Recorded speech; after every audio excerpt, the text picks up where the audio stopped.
Pakistan super league में हैदराबाद की शमूलियत पर शायकीन क्रिकेट में खुशी की लहर दौड़ गई। फैंस ने कहा है कि उम्मीद है कि टीम शहर का नाम रोशन करेगी। पीएसएल में हैदराबाद का हिस्सा बनना फ़ख्र करार दे दिया। मज़ीद उनका क्या कहना था, आइए आपको दिखाते हैं। हैदराबाद की जो हमारी टीम है बहुत अच्छा व्यू दे रही है और बेहतरीन, हमें खुशी है और हमारी यही दुआ है आगे चल के हमारी हैदराबाद की टीम हमारे हैदराबाद का नाम रोशन करेगी। हम बहुत खुश हैं, हैदराबाद की टीम पीएसएल में आई है तो बड़ी खुशी हुई हमें।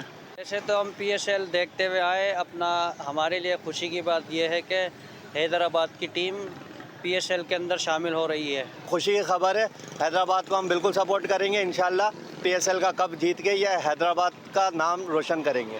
ये बहुत अच्छा इक़दाम है पीसीबी की तरफ से हैदराबाद के लिए कि इसमें हैदराबाद की टीम शामिल हुई है और बहुत खुशी हुई है सुन के कि हम अपने हैदराबाद को सपोर्ट करेंगे।